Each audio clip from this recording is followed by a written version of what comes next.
Okay, muli, good afternoon sa ating lahat. Ngayon sa ating pag-aaral, dako po tayo sa aklat ng Amos, Minor Prophets, ikatlong Minor Prophets sa Old Testament. Nagbibigay tayo ng overview sa ating series ngayon sa bawat Minor Prophets or the 12. Natapos na tayo sa Hosea, Joel, and then the book of Amos. Ang babasahin po natin ay Amos chapter 5, verses 18 to 24. 18 to 24. Ito pong ikatlong minor prophet ay naglalaman po ng mga akusasyon laban sa kasalanan ng bayan ng Israel. Tatlong scene, you will be reading this tatlong scene, ang lilitaw dito. Una yung pagsamba sa Diyos-Diyosan, idolatry. Yung pangalawa, religious ritualism. At yung ikatlo ay yung kawalan ng katarungan sa lipunan o yung tinatawag na ang ilan na social justice. Pero bibigyan ko ng linaw yan mamaya. Pero ngayon, dahil ngayong panahon, kung nasulat ito ay panahon ni Jeroboam II. Okay? During their time, kung saan namamayagpag ang kayamanan. Okay? Masagaan ang lupain. Kaya maraming mga mayaman na nananamantala ng mga mahihirap. Ito yung ating titignan dito at yung kahalagahan nito pagtungkol sa karakter ng Diyos na matuwid at makatarungan. So basahin natin ang Amos chapter 5, verses 18 to 24. Ito po ang inerrant and infallible Word of God. Verse 18. Kahabag-habag kayong nagnanais na ng araw ng Panginoon, sa anong layunin ang araw ng Panginoon sa inyo? Iyon ay kadiliman at hindi kaliwanagan. Gaya ng isang tao na tumatakas sa leon at sinasalubong siya ng oso, o pumasok sa bahay at ikinapit ang kanyang kamay sa dingding at isang ahas ang tumuka sa kanya, hindi ba kadiliman ang araw ng Panginoon at hindi kaliwanagan? At kadiliman na walang ningning doon? Aking kinapupuotan aking hinahamak ang inyong mga kapistahan at hindi ako malulugod sa inyong mga takdang pagtitipon. Bagaman inyong inihahandog sa akin ang inyong mga handog na sinusunog at mga handog na butil, hindi ko iyon tatanggapin. Ni akin mang pagmamasdan ang mga handog pangkapayapaan ng inyong mga pinatabang hayop. Ilayo mo sa akin ang ingay ng iyong mga awit. Hindi ako makikinig sa himig ng iyong mga alpa. And then verse 24, kundi paagusin ninyo ang katarungan na parang tubig at ang katuwiran na parang batis na patuloy na umaagos. Purihin po ang Diyos sa pagkabasa ng kanyang salita. Manalangin tayo. Panginoon, hiningi namin ang inyong tulong ngayong hapon. Muli sa aming pag-aaral, ngayon nasa aklat na po kami ng Amos. At medyo maaring hindi familiar sa amin ang tema na aming pag-aaralan ngayong hapong ito. Kaya hinihingi namin ang kalinawan, clarity din, Panginoon, ng pagpapahayag ng inyong salita. At ito'y mailapat namin ayon sa nais ng Banal na Espiritu upang kami ay makita namin ang inyong katuwiran at inyong katarungan sa pagpataw ng hatol sa mga tao. At ito na nawa ay tumawag sa amin na bilang mga Kristiyano na hamon sa amin kung paano ba namin tinitignan ang pagpapanatili ng katarungan sa aming lupain. Purihin ka nawa, Ama, ito ang aming dalangin sa ngalan ni Jesus. Amen. So gaya ng sinabi ko kanina, ang ating magiging focus ay yung tinatawag na social justice. Pero gusto ko itong bigyan ng linaw kasi kung familiar kayo sa tide ng issues patungkol sa usaping lipunan, ang social justice po ay medyo nag-evolve ng definition. Kung familiar kayo sa book ni Voddie Baucham na Fault Lines, in-address niya po doon yung na dapat daw i-drop natin yung idea ng social justice. Kundi sa Biblia merong justice or injustice, biblical idea of justice. Itong Tagalog ng social justice ay tinatawag na katarungang panlipunan. Nakita ko lang sa internet yan, medyo mahirap pala yung Tagalog niya. So katarungang panlipunan na ang sisulong nila ay pagkakapantay-pantay sa lahat ng tao sa lipunan. Pero kung ating titignan yung pinakamensahe ng idea ng social justice, ito ay kontra sa biblical justice. Kasi ang social justice ngayon, if you search sa Google, ito yung isang ideology na kontra sa Kristyanismo. Kung saan, for example, if you are proclaiming the gospel, laban yun sa social justice. Kasi bakit? Para kang ino-oppress mo yung LGBT community. Ino-oppress mo yung ganitong group. So, it's more ang focus ng social justice ngayon ay more on doon sa groups like gender equality, racial minorities, woman empowerment. So, yun naging focus ng social justice. Pero ating titingnan sa Biblia ngayon ay yung true justice na kung saan ito'y ini-implement at dapat ini-implement ng mga tao ng Diyos. At makita din natin sa buhay o sa bayan ng Israel kung paano sila ay lumayo doon sa tunay na larawan ng katarungan ng Diyos para sa kanyang mga tao. So ang title ng ating sermon ngayong hapong ito ay God Hates Injustice. Namumuhi ang Diyos sa kawalan ng katarungan. Sa mga nag-aabuso ng nasa may kapangyarihan, nasa posisyon, ang injustice po ay kasalanan. So ito yung mensahe na ating pagbubulayan sa maghapong ito. Ang matuwid at makatarungang Diyos na namumuhi sa kawalan ng katarungan ay tumatawag sa atin na hanapin ang katarungan anuman ang ating estado sa lipunan. So gusto kong maging malinaw yun. Anuman ang estado mo sa lipunan, mahirap ka man, mayaman, meron tayong gampanin para hanapin ang katarungan. So, medyo malawak ito. I understand malawak yung ng social justice. I hope in the future we can go back to this after ng overview natin ng bawat minor prophets. Pero tatlong aspeto ang titingnan natin. Una, ang batayan ng tunay na katarungan ay ang katuwiran ng Diyos. Ikalawa, ang pag-iral ng tunay na katarungan ay hinihingi ng Diyos. Ikatlo, ang kawalan ng tunay na katarungan ay kinamumuhian ng Diyos. So una, ang basehan ng tunay na katarungan ay ang katuwiran ng Diyos. Sa verse 24, ito yung isa sa key passage sa Book of Amos kung saan sinabi, kundi paagusin ninyo ang katarungan na parang tubig at katuwiran na parang batis na patuloy na umaagos. Yung in-identify dyan na karakter ng Diyos na nag-reflect, sinasalamin ang karakter ng Diyos tungkol sa hustisya, katarungan, at katuwiran. Okay? Sa iba, if you read the Book of Amos, for example, sa different passages where it referred, ay yung katuwiran at katarungan ay interchangeable. Minsan, righteousness and then justice, or justice and righteousness. Pero yung pair nitong character ng Panginoon na justice and righteousness ay nagpapakita na yung bakit ba mahalaga yung katarungan pagdating sa bayan ng Diyos. Halimbawa, sa 5 verse 7, sinabi dito, o kayo na ginagawa ninyong mapait na kahoy ang katarungan at inihagis sa lupa ang katuwiran. Take note of the word, inahagis sa lupa ang katuwiran. And then, sa 6 verse 12, pinagbaligtad yun Tumatakbo ba ang mga kabayo sa malaking bato? Inaararo ba ng sinuman ang dagat sa pamamagitan ng mga toro? Ngunit inyong ginagawang lason ang katarungan at ginagawang mapait na kahoy ang bunga ng katuwiran. Sa 5:7, sabi doon, yung mapait na kahoy ang katarungan Dito sa 6 verse 12, mapait na kahoy ang katuwiran. So, interchangeable yung terms na ginagamit dito. So, pinapakita lamang dito na yung katuwiran at katarungan, ito'y refleksyon ng karakter ng Diyos. Kaya sinabi sa verse 24 na, let justice flow like waters.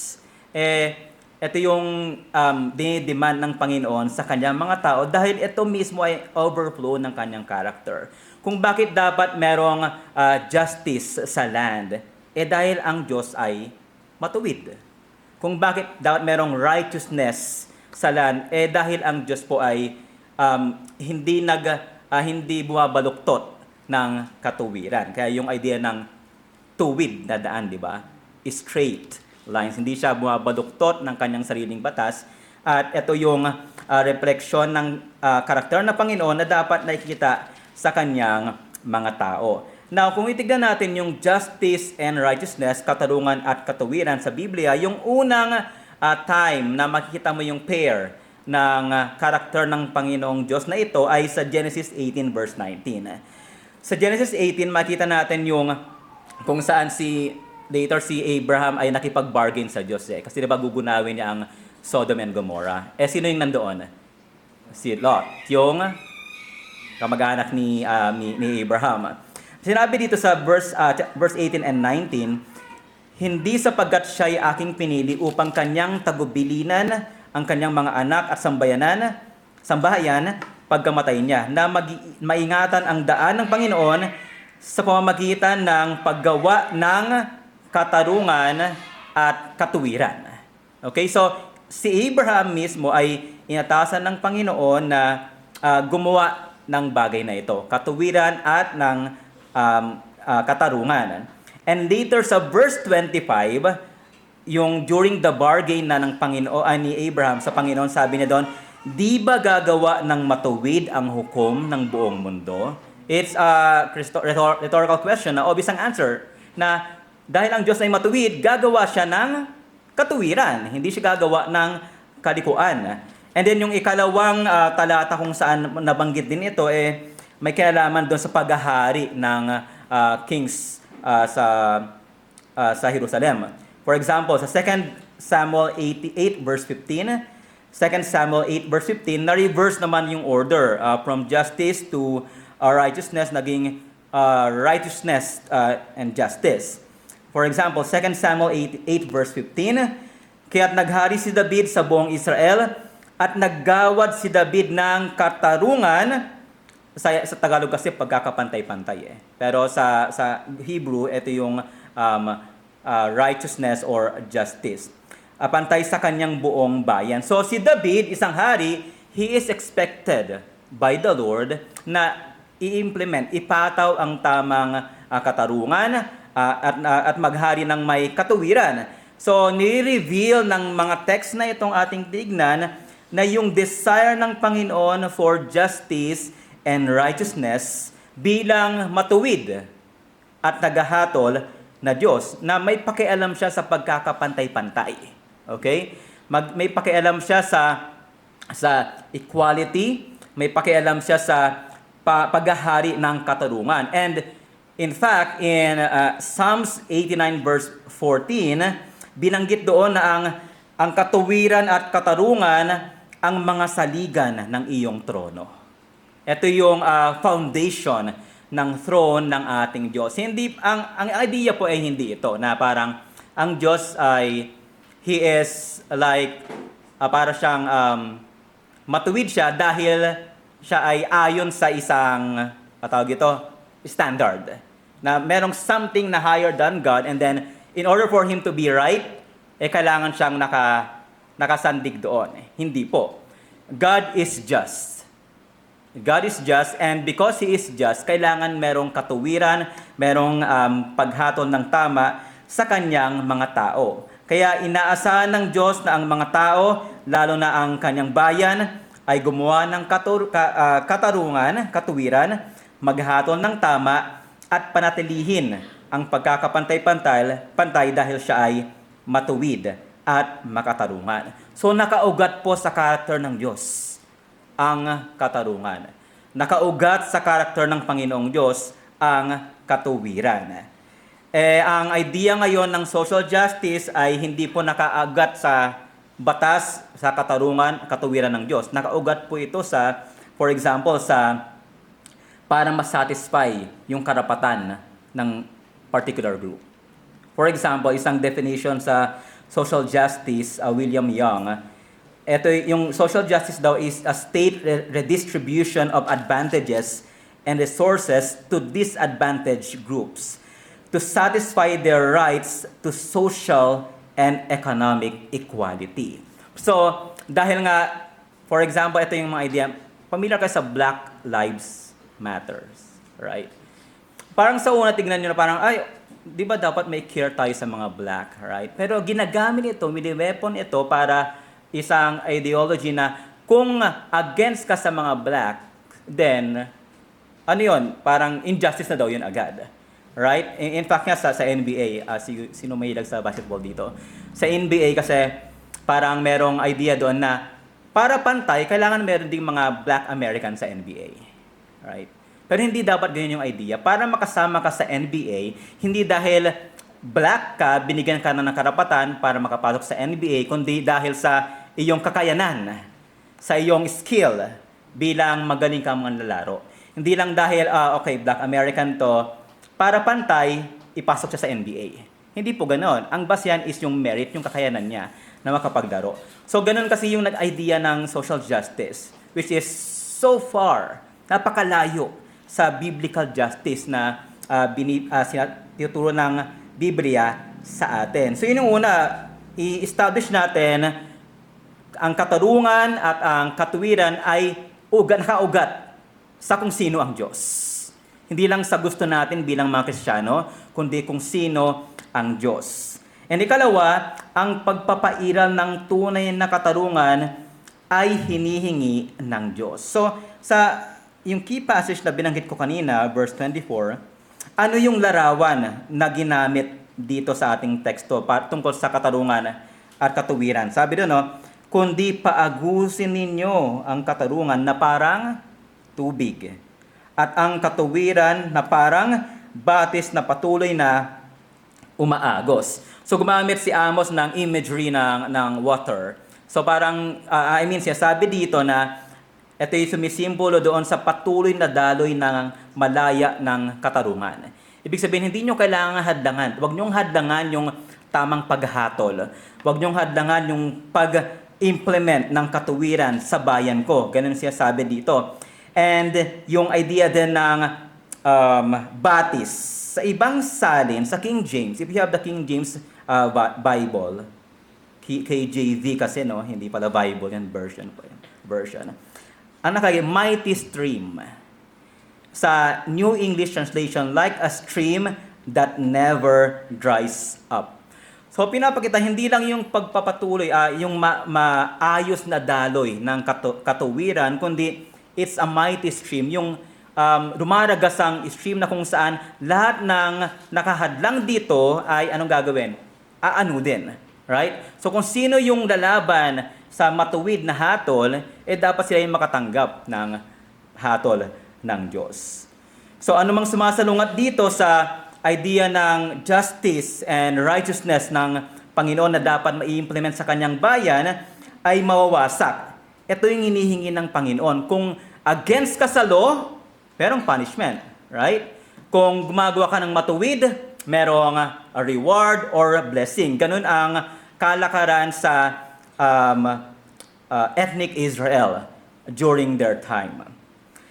And then, so hindi dapat ito hadlangan. Ito ay, ang demand ng Panginoon ay umagos ng patuloy ang katuwiran.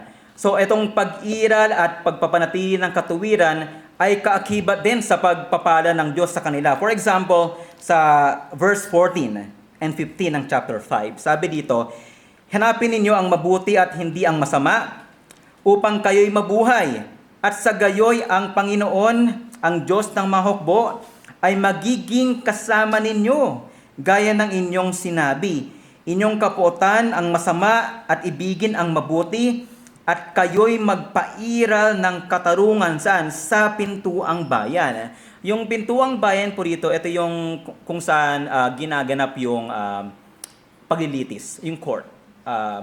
During their time. So yung pintuang bayan, later mabasa natin, ginagawa ng mga mayaman, isinasantabi yung mga mahirap sa pintuang bayan. Ibig sabihin, wala silang access doon sa makatarungang paglilitis. They are being set aside. Pero ang Israel, kabaligtaran ang ginagawa nila. Imbis na paagusin nila ang katarungan sa kailang bayan, ang ginagawa ng Israel, inaapi nila ang mahihirap, ang mga dukha.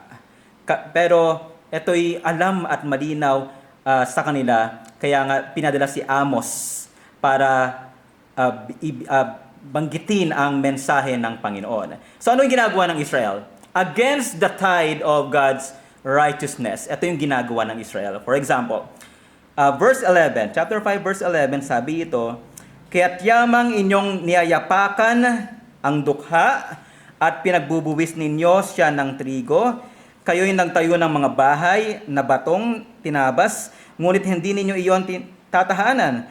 Kayo'y nagtanim ng magagandang ubasan, ngunit hindi ninyo iinumin ang alak na iyon. So una, ang ginawa nila, pagtapak o pag-api sa mga dukha.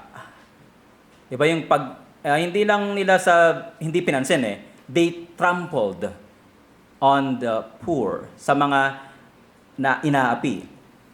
So yung parang imagine na parang mahirap na nga, tinatapakan pa nila. Right? Anong resulta noon? Basta wala ng justice na nakamit, parang pinapahiya, tinatapakan pa nila. Pangalawa, pananamantala sa mga mahihirap. Yung sa verse 11, yung binasa ko kanina, sabi doon, at pinagbubuwis ninyo siya ng trigo. Sa ibang translation, for example, New English Translation, because you make the poor pay taxes on their crops. Sa NASB, you impose heavy rent on the poor. So iba-iba rin salin, no? Pero yung pinaka-idea dito, sa batas kasi ng Torah, first 5 book of the Old Testament, hindi pinagbabawal ito yung mag-i-impose ka ng rent, ng heavy rent sa mga mahirap. For example, Deuteronomy 23 verse 19. Binanggit dito, sabi, huwag kang magpapahiram na may patubo sa iyong kapatid, patubo ng salapi, patubo ng kakainin, patubo ng anumang bagay na ipinapahiram na may patubo. So bawal sa kanila yon, yung magdadagdag ka ng interest. Bawal sa kanila na lalo yung kapatid mo sa bayan ng Israel ay bigyan mo ng patubo yung kanilang kakainin mismo. And ang worst dito, yung tax na kinukuha nila doon or interest na kinukuha nila sa mga mahirap. Di ba sa verse 11 sabi, nagtatayo sila ng bahay. Parang familiar, no? Yung tax na kinukuha sa mga mahirap ay isang ginagamit, magkaroon ng jet, iba pa lang jet noon, ng magandang bahay, resort, right? Familiar kasi nga, ito yung tao. Dahil nawawala yung katarungan, ang ginagawa dumudulot pa sa mas matinding kasalanan. Right? May bribery later on. So, dito, makikita natin, sabi ni John Gill, you build houses of cut stones. Yung ginamit na word dyan, batong tinabas. Yung mga batong tinabas during their time, mamahalin po yun. Pag nagpakawa ka ng bahay, dito kasi yung buhos, di ba? May tawag doon buhos. Magastos din na rin yata yun, patayo ng bahay na buhos. Pero yung cut stones, tinabas na bato, mahal para makapagpagawa ka noon. So, para magkaroon ka ng pera, para makapagpagawa ng batong bahay during their time, kailangan mo ng limpak-limpak na salapi. Para magawa mo yon, ang ginagawa nila, tinataas sila yung tax, interest sa mga mahirap. Sinasamantala nila ang mahirap. So, yun yung kailang ginagawa in a very grand, sabi pa ni Hill, in a very grand and pompous manner for themselves and their children, with money they had extorted from the poor and got by oppression and injustice. Kaban ng bayan, ninakaw nila. Parang sounds familiar, right? Sa panahon natin ngayon. So, ang nangyari, bilang buod dito sa ikalawang punto natin, kinuha nila ang pera at pagkain ng mga mahirap na yun lang ang ikabubuhay nila. Yung kinita nila para sila ay makakain sa pang-araw-araw, nilagyan pa ng interest ng mga mayayaman para makapagpatayo ng magarabong bahay. So, kaya nga ang katarungan ay nakabase sa batas ng Diyos, hindi lang sa kung ano ang gusto ng may mga makapangyarihan. Imagine paano yung mga nasa position yung magdidictate ng law. Lalong kakawawain yung mga mahirap. So yun, tinapakan nila ang mga dukha, pinagsamantala nila ang mga mahirap, at yung katlo doon, pagtanggi ng katarungan sa mga dukha. Yung sinabi ko kanina sa verse 12. Sabi dito, sapagkat alam ko kung gaano karami ang inyong mga pagsuway, at kung gaano kalaki ang inyong mga kasalanan, kayong nagpapahirap sa matuwid, nakita natin kanina, kayo na kumukuha ng suhol at itinutulak sa isang tabi ng pintuan ang mga nangangailangan. Di ba yung binanggit ko na yung gates, di ba? Is a reference doon sa kung saan ginagawa yung paglilitis, parang yung court. Kung saan yung Hebrew word na they being turned aside ay yung pag-deny ng justice sa mga mahirap. So ang imagine dito, for example, ninakawan ng isang mayaman na Israelita ang isang mahirap na Israelita. So nagreklamo yung isang mahirap na Israelita doon sa city gate. So anong ginagawa ng mga guards na nandoon? Mahirap ka lang, wag ka dito. Bakit nandito ka? Di ba, ano ka doon? Slave ka nito. So doon ka lang sa labas, wala kang karapatan pumasok dito. So ganun yung picture. Israelita na mayaman na umaabuso sa mahihirap. Kaya nga, dahil dito, ginawa, ang tinawag doon sa binasa natin kanina, di ba? Ginawa nilang lason at mapait na kahoy ang katarungan. Imbes na yung righteousness na dumadaloy na parang tubig ay isang matamis na nakapagpaginhawa sa bayan ng Israel. They are protected. Yung mga poor, yung mga nangangailangan ay hindi ganoon nangyayari. Nagiging mapait na kahoy ang katarungan. So, anong ginagawa? As a result, anong gagawin ng mga mahirap? Ay, hindi na ako magreklamo. Pag pumunta naman ako doon, ganun din eh. Walang justice. Injustice. That's why God hates injustice. Tinatawag ng Panginoon ang kanyang bayan, ang Israel, na magpataw ng matuwid. So sa halip na ang katarungan at katuwiran ang maghari bilang salamin ng kabutihan ng Diyos, ito'y sinasamantala ng mga mayayaman sa kanilang bayan. Kaya yun yung daing ng propeta dito, na paagusin ninyo ang katarungan. Ang katuwiran na parang batis na patuloy na umaagos, huwag niyong hadlangan ang katarungan, ang pagpataw or yung matuwid na hatol para sa mga inaapi. Hindi ba ito yung isa sa familiar passage that we know na sa Micah 6 verse 8? Sabi doon, ipinakita niya sa inyo o tao kung ano ang mabuti at ano ang itinatakda ng Panginoon sa inyo kundi gumawa ng may katarungan, umibig sa kaawaan, at lumakad na may kapakumbabaan na kasama ng inyong Diyos. So bilang Kristiyano, kasama ito sa panawagan sa atin, na lumakad ng may katarungan. So yun, ni-reveal ng teksto nito na ang Diyos na nagnanais ng katarungan at katuwiran ay may pakialam sa mahirap at nangailangan. So bilang matuwid at makatarungang Diyos, ito yung kanyang panawagan. Hinihingi niya ito sa bayan ng Israel hanggang sa panahon natin ngayon na tayo ay magpataw ng katarungan, pairalin natin, panatilihin natin ang katarungan. Now, ang tatanong nyo sa akin, wala naman akong posisyon sa lipunan, di ba? Paano yon? Sana kung mayor ako eh. Kaso, ano bang ginagawa ng mga mayor? I don't know sa silang. I don't want to sound political here. Pero, now, later tignan natin yan. So, hiningi ng Diyos yon, yung pag-aapi sa mahihirap at pagbaluktot ng hatol ay kasalanan laban sa Kanya. I hope that is clear. Kasalanan sa Diyos yon. And, so ang hamon dito, hanggang ngayon, ito ay dapat pairalin sa atin bilang individual, anong bahagi mo sa pagpapanatili ng katarungang panlipunan or katarungan sa ating lipunan. 'Di ba sa James 1:27 sinabi doon, ano ang tunay na relihiyon? Ang dalisay na relihiyon at walang dungi sa harapan ng ating Diyos at Ama ay ito, ang dalawin ang mga ulila at ang mga balos sa kanilang kahirapan at panatilihin ang sarili na hindi nadungisan ng sanlibutan. So, hinihingi ito ng Diyos sa atin. Pero, kung saang probidensya ka ng Diyos inilagay, tingnan natin, for example, sa trabaho mo, merong inaapi, nagsalita ka ba?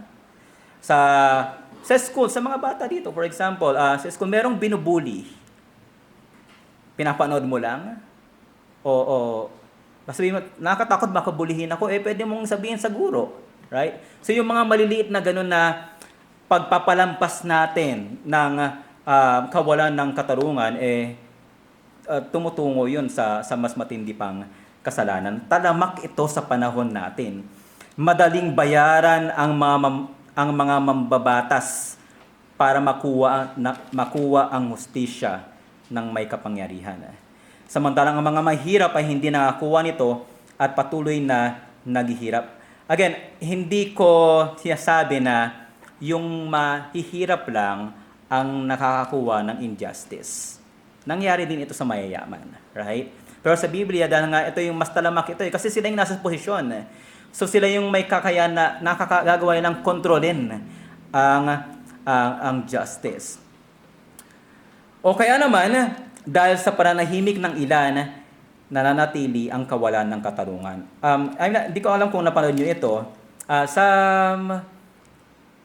Si Mrs. pa nagpapanood nito sa akin. Merong isang professor na pumasok siya sa isang classroom and then may mga students. And then, for example, si Jerome. Sabi ng isang professor, Jerome, lumabas ka. Sabi ni Jerome, bakit po?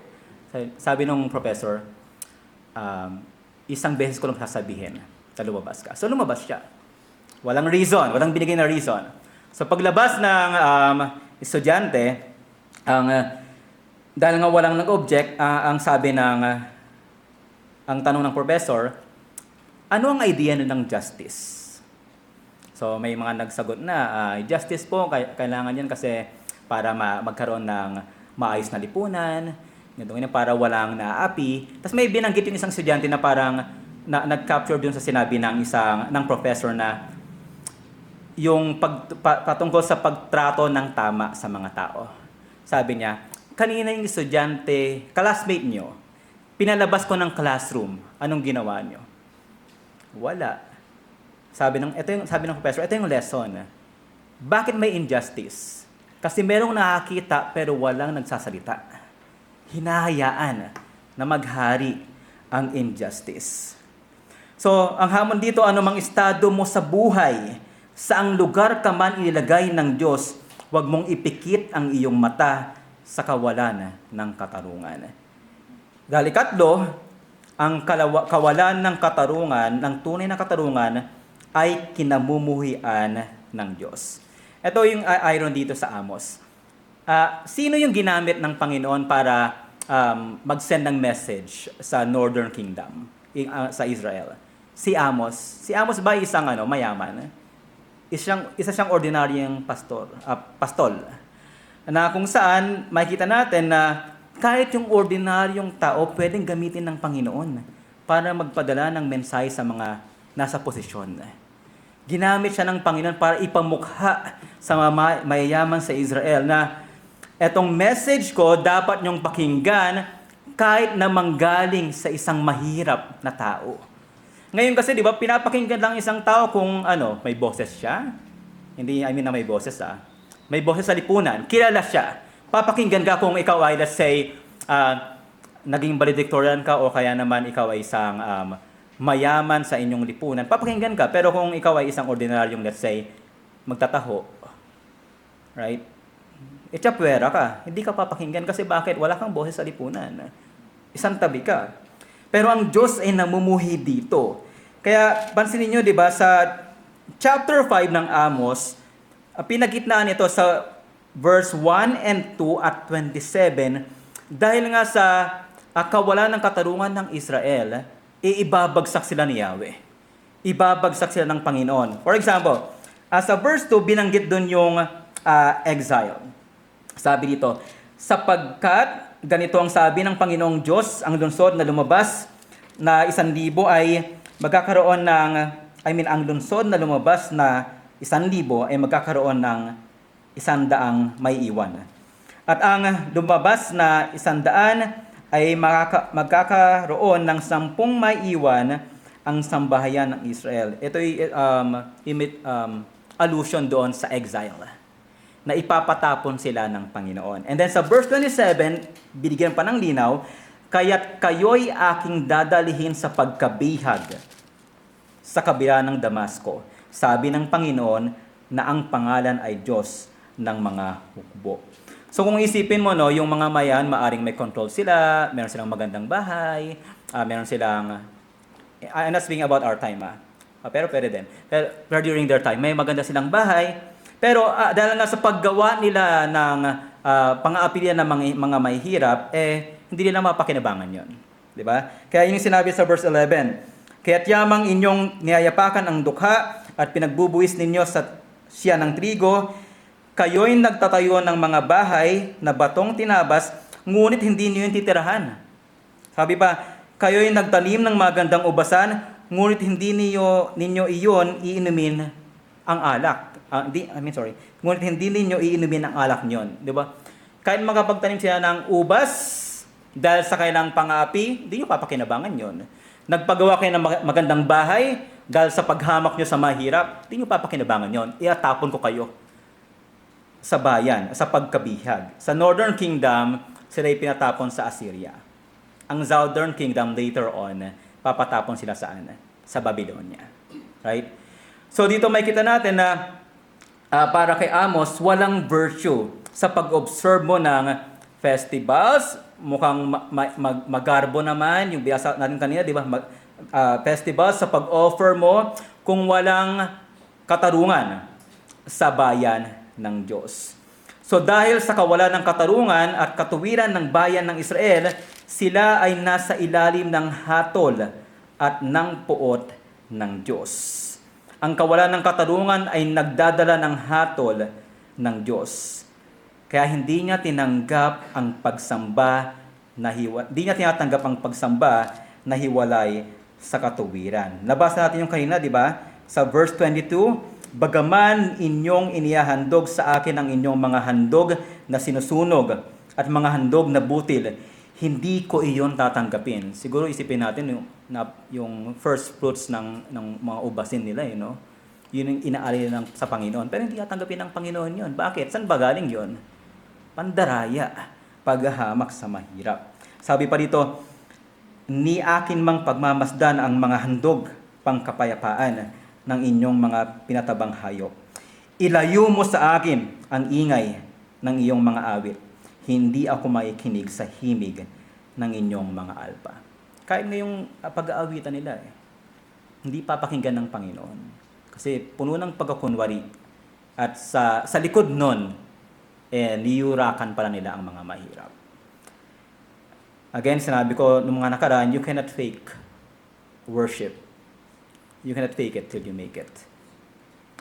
Sa history po, alam natin yung awiting Amazing Grace. Siguro familiar kayo sa background nito, no?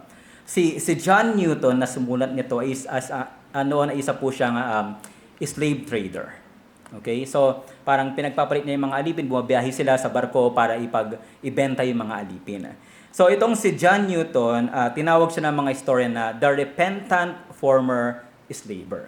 Kasi binago siya ng Panginoon Na one time, tinanong siya after he got saved, tinanong siya ng mga tao sa kanyang parish church. Anglican kasi si John Newton. Sabi niya, what is the best way of propagating the gospel in the East Indies? Kaya niya sinulat yung Amazing Grace. And kung titigan niyo doon, yung sa mga linya, binanggit niya yung that saved a wretch like me. Na aba. Na sinasabi ni John Newton kasi tinutukoy na yung kanyang sarili dahil sa kanyang nakaraan. Na malupit siya sa mga mahirap. Malupit siya sa mga nangangailangan. Kaya nga nung 1788, nag-publish siya ng isang pamphlet. Ang title, Thoughts upon the African Slave Trade. Ito yung sinabi niyang portion doon. Quote, it will always be a subject of humiliating reflection to me that I was once an active instrument in a business at which my heart now shudders. So, pag sumasagi sa isipan ni John Newton na naging bahagi siya ng paghahamak sa mga mahirap, natakot siya. Ito yung nagdulot sa kanya ng kahihiyan dahil ginawa niya iyon. And ginamit ito ng Panginoon later on, kung kaya nyo sila William Wilberforce, sila yung ginamit ng Panginoon para i-abolish ang slavery sa mga sumusunod na mga dekada. So ang punto dito, ang biyaya ay hindi lamang nagpapatawad. Biyaya ng Panginoon, hindi lamang nagpapatawad ng kasalanan, binabaling nito ang makasalanan laban sa kanyang kasalanan. Na si John Newton na noon ay slave trader, binago siya ng Panginoon, lumaban siya mismo doon sa kasalanan na kung saan siya binago ng Diyos. Hindi lang siya umiwas doon, kundi humakbang siya para maging boses, para magkaroon din ng boses yung mga naapi. So hindi na nahimik si John Newton, kanyang tinutulan ang kalakalan,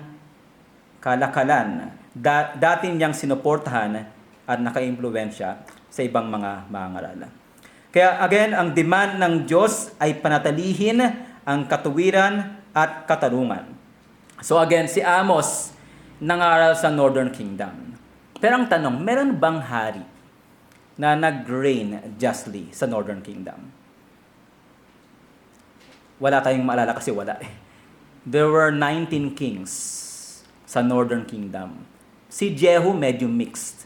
Pero sabi doon, ang constant comment doon sa mga hari sa Northern Kingdom, they did not depart from the sins of Jeroboam.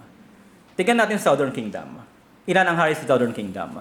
20. Madali lang ma-memorize kasi 20 plus 19, 39. 39 yung books sa Old Testament. So 39 yung kings sa divided kingdom. Pero sa Judah, there were only 8 good kings out of 20. So what is our hope? Kung yung inaasahan sa mga hari ng Israel, hindi nila nagawa ito. Anong tituro nito sa atin? Inaasahan sila na magpataw ng katarungan at katuwiran, pero ito'y nagpo-point sa isang Mesaya na siyang nakagawa ng tamang paghatol. Kaya nga, si Jesus doon sa isang messianic passage sa Isaiah 9, 6, and 7, binanggit sa verse 7, ang paglago ng kanyang pamamahala at ng kapayapaan ay hindi magwawakas sa trono ni David at sa kanyang kaharian upang itatag at upang alalayan ng katarungan at ng katuwiran mula sa panahong ito hanggang sa magpakailanman. Hindi nagawa ng mga hari ng Israel. Sinong nakagawa? Si Jesus lamang. That's why nakita natin yung constant cycle ng mga kings na ni-raise, bumagsak. Another king, anak ng isang hari, bumagsak. Para i-point tayo kanino? Kay Kristo. Nawa yung hindi yung sa mga kaibigan natin na narito, nawa ang resolution mo ay hindi. Okay, sabi ni Brother Jeff, gumawa ng katarungan at katuwiran. Okay, from now on, gagawa na ako ng matuwid na bagay.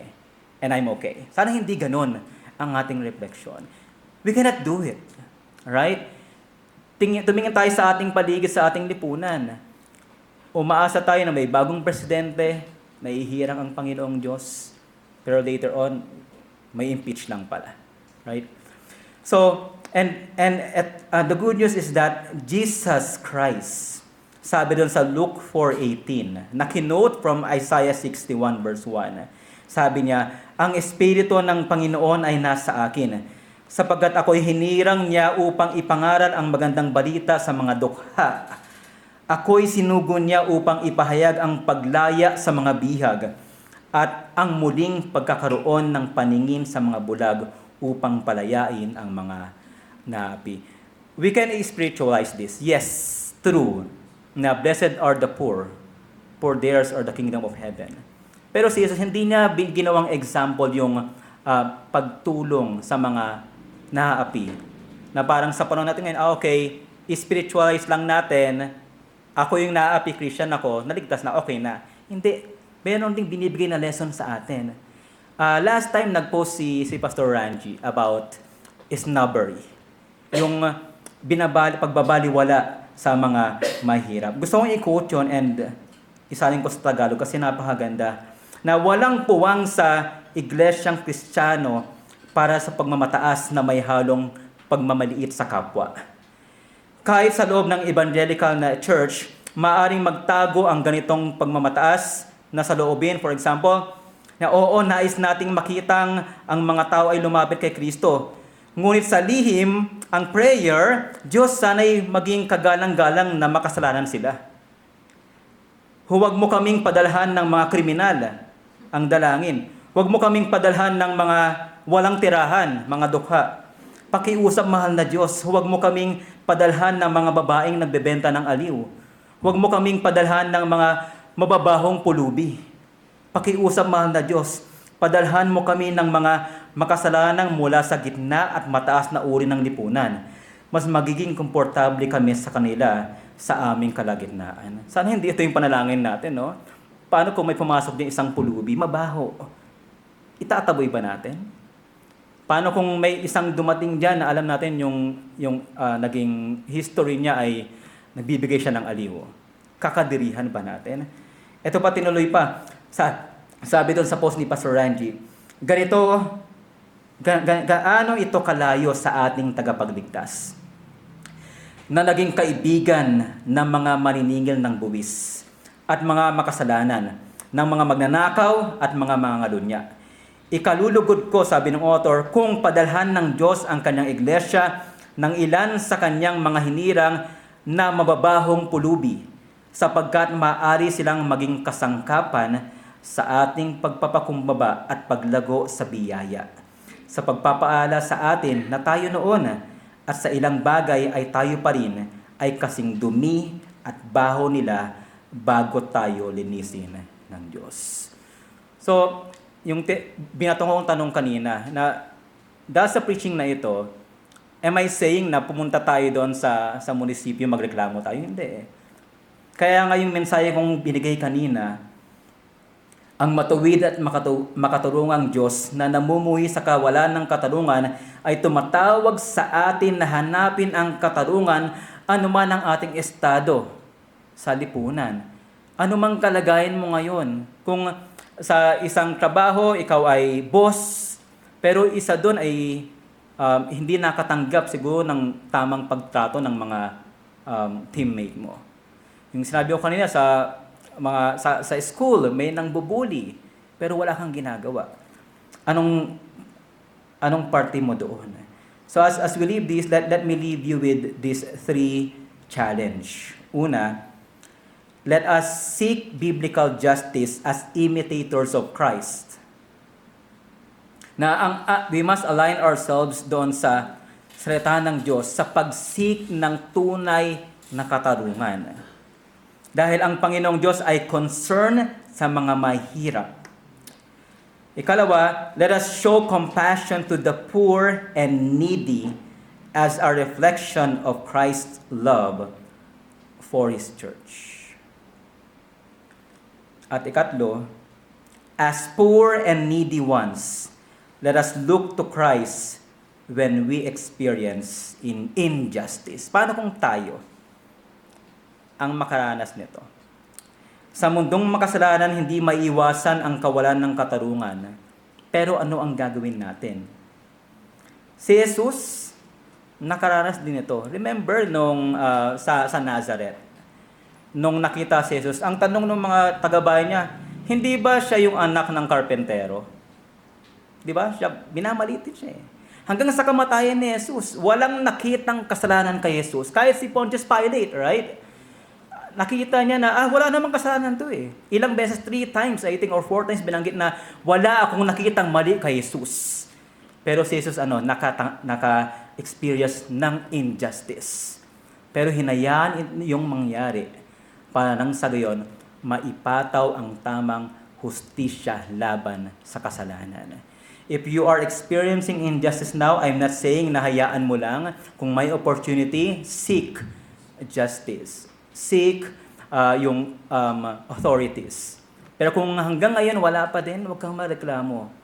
Lumapit ka sa Diyos dahil kay Kristo merong tunay na katarungan. Sa cross doon nag-meet ang justice and righteousness ng Diyos. So sa gitna ng kawalan ng katarungan, tumingin ka sa Diyos na umahatol ng matuwid at manalangin para sa kanyang katarungan. Tayo manalangin. O Panginoon, maaring ang topic na to ay hindi sa amin ganon ka-relevant dahil nga wala sigurong maharap sa amin sa korte dito. o kaya naka-experience nito. Pero gaya ng narinig namin, ikaw ang Diyos na makatuwiran at makatarungan. Nawa dalangin namin na ihanda nyo kami kung dumating ang panahon na may dalhin kayo sa aming iglesia na pulubi, isang kriminal noon na pilit na binabago ang kanyang sarili at nagpapasakop sa inyong biyaya. Kung dumating ang panahon na iyon, O Lord, o kaya sa aming lugar, merong mga nangangailangan na iniisnab lang namin. O Lord, tulungan nyo kami na mas i-reflect pa ang pag-ibig ni Jesus para sa mahirap, para sa mga nangangailangan, para sa mga naapi. At kami, Panginoon, minsang mga poor in the spirit, minsang nangangailangan ng inyong biyaya sa mundo na makasalanan, tulungan nyo kami na tumawag sa inyo, O Diyos, kung meron mang injustice. Dahil kayo ay matuwid na Diyos. Maaring sa mundong ito, di namin makamit ang hustisya, katarungan na hinihiling namin. Pero salamat kay Jesus. He has triumphed over injustice. And now He reigns as the just judge. And He will judge. He will come again to judge the living and the dead. Nawa matagpuan mo kami, O Diyos, na matapat sa inyo. Matagpuan mo yan ang aming mga anak na nailigtas ng matuwid na Diyos. Ito po ang aming dalangin, Ama, sa ngalan ni Jesus. Amen.